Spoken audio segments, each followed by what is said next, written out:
yote yalo make headline kwenye kwingineko weekend hii kuna mambo mengi bwana. Kabisa. Lakini bana kwenye mambo yalio trend ni kamati ya masaa 72. Ndio. Kamati bwana ilitoa waraka kidogo. Naweza nikaupitia hapa. Yes. Kuna muda. Sasa kwenye waraka ambao wameutoa mimi naanza nao ambapo walitoa maamuzi mbalimbali ambapo kamati ya uendeshaji na usimamizi wa bodi ya ligi Tanzania TPLB katika kikao chake cha Machi 4, 2026 ilipitia mwenendo na matukio mbalimbali ya ligi na kufanya maamuzi yafuatayo. Ligi kuu sasa. Mechi ya Dodoma Jiji ilikuwepo pia dhidi ya TRA ambapo TRA ya Tabora ilipewa onyo kali kwa kuchelewa kufika uwanjani, lakini pia Dodoma Jiji imetozwa faini shilingi milioni 5. Tukitoka hapo TRA pia imetozwa shilingi milioni 5 kwa kosa la kushindwa kuwasilisha orodha ya viongozi wa benchi la ufundi waliopangwa katika mchezo husika.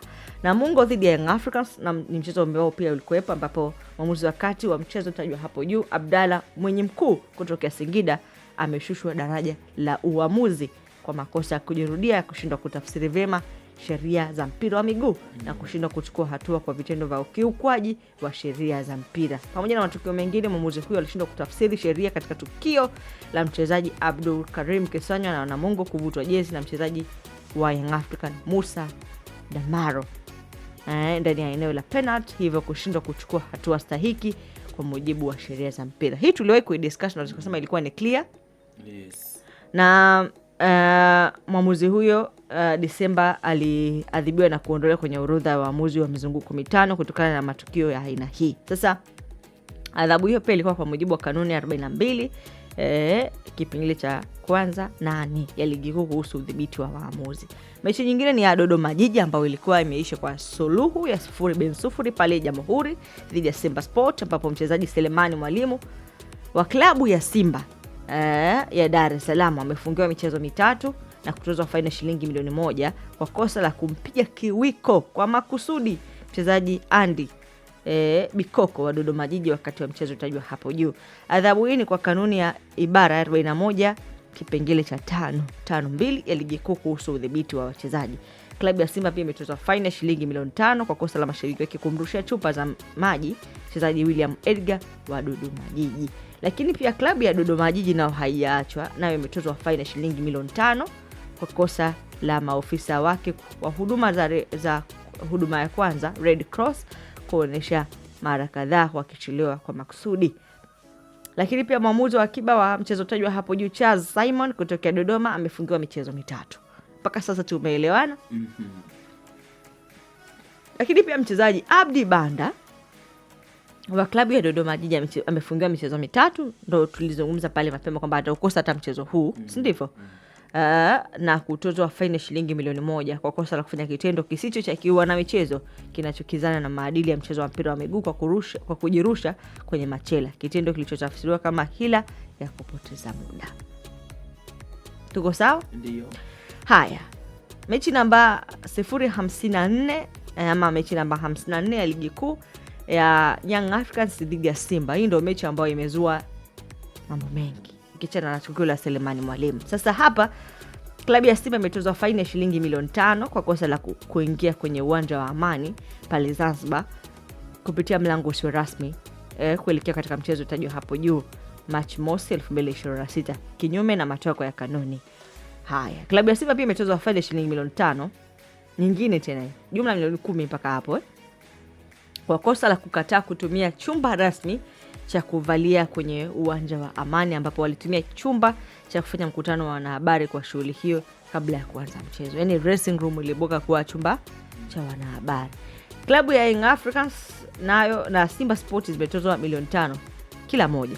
Kwa hapo Simba mpaka sasa hivi milioni 15, Yanga milioni 5 kwa kosa la walinzi wake kugombana na kutoelewana lugha ya matusi, jambo lilozua taharuki na kuchafua taswira ya mchezo huo. Haya, klabu ya Simba italazimika pia kulipia gharama za matengenezo ya mlango kuingilia katika chumba cha mikutano ya wanahabari ambao walinzi wake waliovunja ili kulazimisha timu yao kuingia katika chumba hicho kwa ajili ya kuvalia nguo kutumia kama dressing room. Haya, adhabu hii imetajwa pia hapo. Mchezaji David Kameta yani Duchu ametozwa faini ya shilingi milioni 1 kwa kosa la kuonekana akimwaga kimiminika katika eneo la Kibendera wakati timu hiyo ilipozuru uwanja dakika chache kabla ya kuwasili kwenye uwanja wa Amani. Tukio hilo limehusishwa na mambo ya kishirikina, yani shirki. Haya, mwamuzi msaidizi nambari 1 wa mchezo tajwa hapo juu, Kasimu Mpanga kutokea Dar es Salaam amefungiwa. Au tuachie hapa au niendelee? Niendelee. Kivyote tunapoona. Msaidizi nambari 1 Kasimu Mpanga kutokea Dar es Salaam amefungiwa miezi 6 kwa kosa la kushindwa kutafsiri vema sheria za mpira wa miguu, ambapo katika dakika 70 ya mchezo alikataa bao halali la klabu ya Simba kwa kile kilichoonyesha kwamba kulikuwa na kosa la kuotea kabla ya kufungwa kwa bao hilo. Hata hivyo, taarifa ya wataalamu kwa kutafsiri sheria za mpira wa miguu baada ya kufanya tathmini video ya tukio hilo imebainisha kwamba hakukuwa na kosa lolote kwa kufungwa kwa bao hilo. Mwamuzi namba 2 wa mchezo tajwa hapo juu, Hamdani Said kutokea Mtwara, amefungiwa na miezi 3 kwa kosa la kushindwa kutafsiri vyema sheria za mpira wa miguu, ambapo dakika 61 ya mchezo aliashiria kuwa mchezaji Prince Mpumalelo Dube kuwa katika eneo la kuotea pia, hivyo kusimamisha shambulizi ambalo alikuwa akilifanya.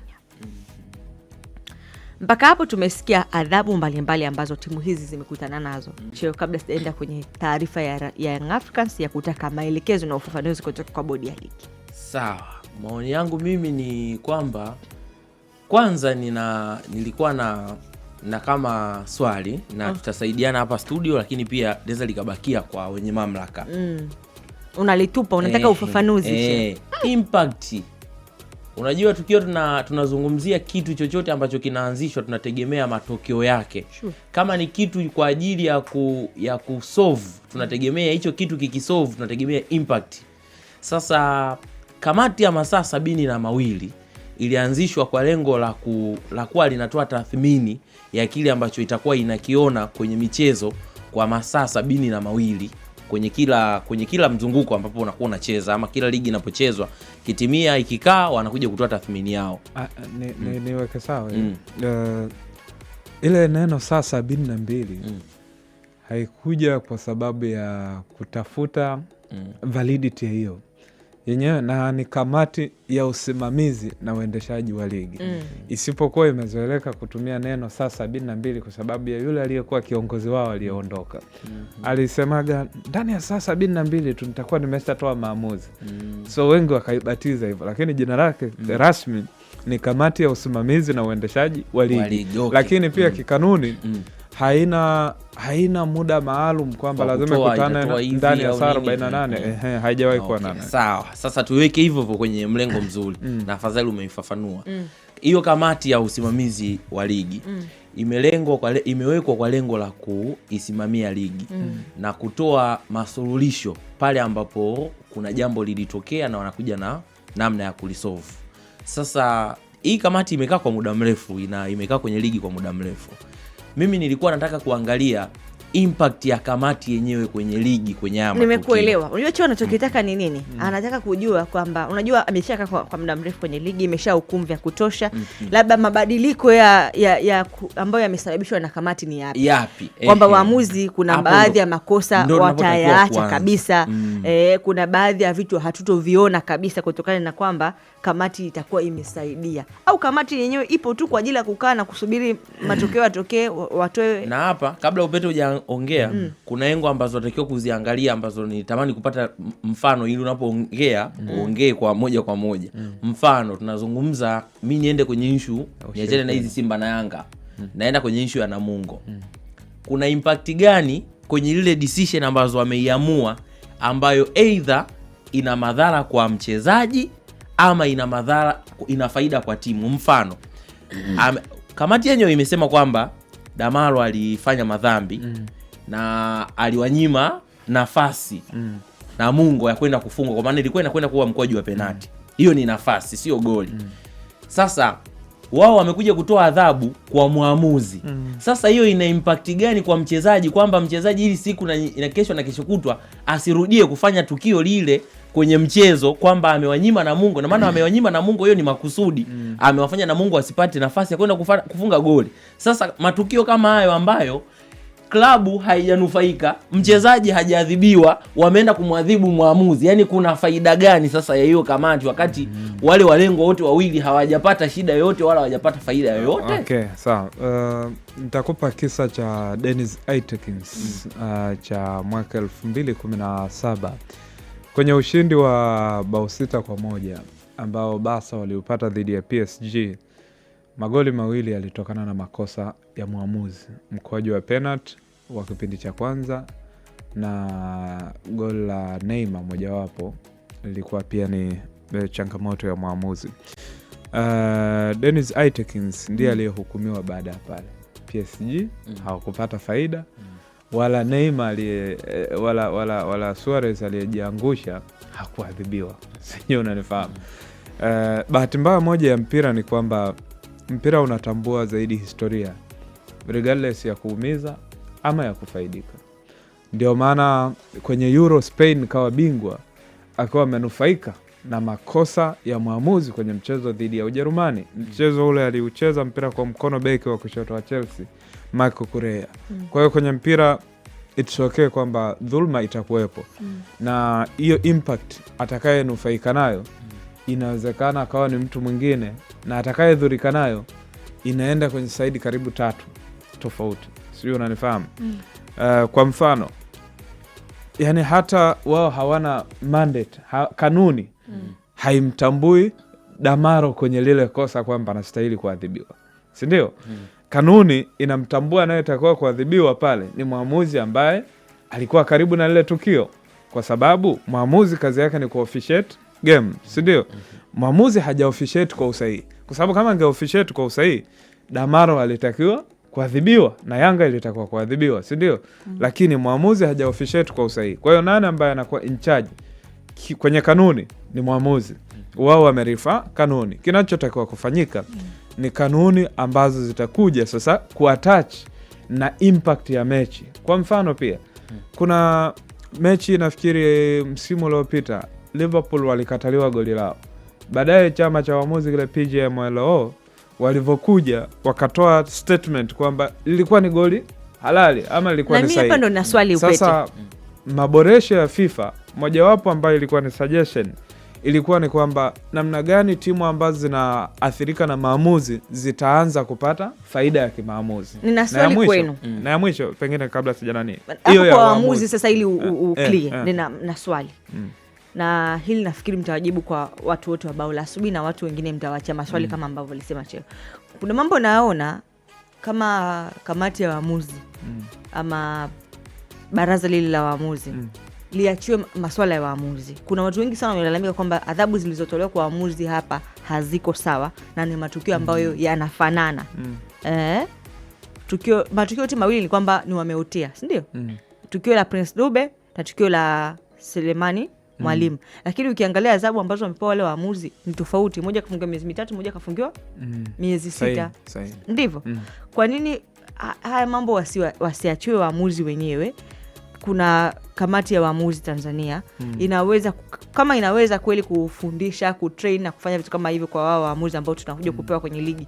Kwa nini siachiwe pia na kuadhibu pia? Ili tukaona hizo impact ambazo Chio anazungumzia. Tukaona matokeo mazuri zaidi. Tukaona siku kama tukisikia fununu kwamba kuna mtu alipokea bahasha, basi kamati ya waamuzi inakuwa na meno, inaweza kuwahukumu hao waamuzi na hata kuwapotezea beji zao kabisa. Bahati mbaya ni kwamba nitaliweka kwenye mtazamo tofauti kidogo, waamuzi watanisamehe.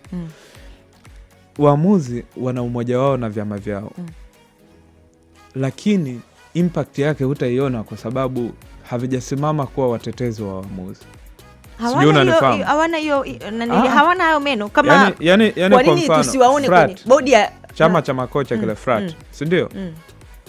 Nitakupa mfano mwingine ambao sio wa mpira. Kuna bodi ile yananiliwa siwepo kwenye PDF ya kamati ya masaa 72 wasiwepo. Kamati ya waamuzi ndio iwatolee adhabu. Yani kwa mfano hata England, nitamani iwe hivyo na ingekuwa fair. Nakupa mfano tu. Hata England wale chama cha waamuzi kazi yake ni kulinda maslahi ya waamuzi. Lakini pia adhabu FA ndo wanaotoa adhabu kwa sababu wewe ni mwajiriwa wa FA. Sijui unanifahamu. Yani kwa mfano hapa nchini mwamuzi sana athiri moja kwa moja mchezo. Mwamuzi ni sehemu ya mchezo, ile ni kamati ya usimamizi wa ligi na matukio ya ndani ya mchezo. Kama ni muhusika kwenye ile kamati, kuna paswa pia kuwa na uwakilishi wa waamuzi ama wa upande wa waamuzi. Ndio inapaswa iwe hivyo kwamba kamati ya saa 72 labda imekutana, basi kuna waamuzi wanasemea idara tofauti tofauti ili kurationalize ama kubalance kile ambacho kinatokea. Kwa mfano umezungumzia waamuzi kuadhibiwa tofauti tofauti. Normal. Mimi sina shida na hiyo. Mimi kama ingekuwa waamuzi kila siku wanaadhibiwa kwa kosa moja hilo adhabu zinazofanana, nafikiri ndio ingekuwa changamoto, kwa sababu kwenye kesi yote kuna reference. Bwana Lutengano, it's okay kwamba wewe ili kosa umefanya the same na Steve, lakini kwenye records wewe inaonekana ili kosa ni la kujirudia. Na ndio maana kwenye kanuni kuna sehemu inasema kwa makosa ya kujirudia. Hivi tuulizane tu hapa ndani. Shirki ukijirudia kuna faini ya mpaka milioni 20. Tuulizane tuulize kwa sababu unachonielezea ni ambacho kinatokea kila siku. Sasa hapa nataka kujibu hilo swali lako. Impact hatuwezi kuiona haraka kwa sababu kwanza lazima tukubali kwamba watu wataendelea kukosea kila siku. No matter what. Mwanadamu anakosea, lakini kuna makosa ni ya wazi. Lakini challenge ya pili, tunapaswa kuyafuta makosa sio tu kwa kuendelea kucheza tunavyocheza sasa hivi. Teknolojia ndo mchawi namba 1 kwetu hapa nchini. Kwa mfano hata Premier League wana VAR, La Liga wana VAR, lakini La Liga sometimes tunaona controversial ya VAR. Yani mwamuzi anaenda kwenye kurifaa kutazama tukio na bado akija hatoi majibu sahihi. Nini kinachotokea? Utafsiri wa kanuni sio rahisi hata kidogo. Sembuse huyu mwamuzi ambaye yeye kila kitu anachoamua kinatokana na macho yake mawili, lazima atakosea tu. Lazima. Sasa tunachotakiwa ni kuwasaidia waamuzi kwanza kiteknolojia ili tuje tuondoke huku. Lakini pia impact ya hii adhabu na adhabu. Ndio maana tukaweka kanuni, kwa sababu kuna makosa ambayo inaonekana hata pamoja na kanuni kufeva. Ngoja nikwambie Upete. Mimi kuna makosa ambayo mimi naweza nikakwambia mfano hayahitaji teknolojia. Yanahitaji, yani mimi ndo maana nikasema yani hii kamati yani ni kwa kivipi inabadilisha hivyo vitu. Yani mimi sitaki kuishia tu kwenye kanuni. Yani watengeneze kanuni afu uishie tu ziwepo kanuni. Nataka tuende extra. Yani mfano sasa hivi kuna makosa ambayo Upete yani unayajua kabisa ni yatatokea ni kabla hata ya mechi. Mfano timu kupita kwenye geti lisilo la sahihi. Yani mimi kuna mechi nimeenda kuangalia mechi Yanga, tunatangaza mechi Yanga anacheza Mbeya. Walizuia mageti yote kwa mashabiki kule. Kuna mashabiki wakaleta ngazi upande wao wa mashabiki Yanga wakapita kule kwenye jukwaa lile upande wao kumwisho, unakumbuka hiyo? Wakapita. Sasa hayo matukio ambayo tunaweza kuyasofu bila teknolojia, yani ndo hayo ya shiriki. Sasa kuna vitu vitatu hapo. Yani inawezekanaje bado yanakuwa ni consistency? Kuna vitu vitatu hapo. Ndio maana cha kwanza, kila mwanzo wa msimu, katikati ya msimu na tunapomaliza tu ligi, kumekuwa na utaratibu wa training, seminar, workshops. Vile vitu vyote vinavyofanyika vinajaribu kukava hivi vitu vinavyotokea. Waamuzi kila mara wanakuwa trained. Wana seminar nyingi sana waamuzi. Inawezekana tu si kila seminar zinatangazwa, si ndio? Lakini cha pili ni uelewa binafsi. Uelewa tu. Kwa mfano, mimi naweza nikakuhakikishia kitu. Kuna timu moja yenye huwa haina hizo kesi za utovu wa nidhamu za shirki na nini, lakini mechi moja tu ndo huwa wanaadhibiwa kila msimu. Mechi maana yake ni swala ambalo lipo beyond kanuni, lipo beyond uelewa wa kawaida. Kuna kiongozi nimemsikia anasema kuna mambo ya kimila lazima tutaruhusu tu watu wafanye. Sijui unanifahamu. Sijui unanielewa kwenye point hii. Yanga anacheza na Ahali hapa, Simba anacheza na Ahali. Ulishawahi kusikia amepita mlango tofauti? Maana yake ni kitu ambacho kipo kwao clubs zaidi na sio waamuzi ama sio ile kamati. Kamati sasa imekuwa ikiadhibu tu kwa sababu how tuna solve how sasa ndio hiyo kutoa elimu. Tunatoa elimu, lakini sasa hata ukitoa elimu wasipoamua kubadilika wao kwa wao timu zenyewe ni kazi bure. Mimi naomba hata tukileta kanuni ya kupoka alama tatu hapa. Kwa mfano, juzi siku na mchezaji huyo kaadhibiwa, si ndio? Mchezaji yule kaadhibiwa kwa kufanya shirki, si ndio? Yeye ukimuuliza anasema mimi sikufanya shirki. Lakini unaweza ka question tu. Wewe uende kamwage maji kwenye kibendera. Unaweza ka question tu in a normal stance, si ndio? Au yeye anakuambia kwani kumwaga maji ndio ushirikina. Lakini okay, umeenda kumwaga wapi? Yaani kwa nini iwe kawaida kwenda kumwaga? Basi naomba niwape taarifa ambacho kimetokea baada ya hapo ili tuende tukamsikilize Vodacom, lakini tuwakumbusha watu pia kwamba pesa ipo. Saa 2:30 pia watapata pesa yao hapa kwenye bao la asubuhi kwa kushiriki, ambapo unaenda kwenye menyu yako malipo, kalipe bili, weka namba ya kampuni 11, kumbukumbu namba ni 33 ama neno bongo. Kiasi ni shilingi 1000, namba yako ya siri kuthibitisha muamala. Dakika chache zimesalia ili tuende kupiga simu kwa washindi wetu. Sasa baada ya haya yote, Young Africans nao walikuja na press yao.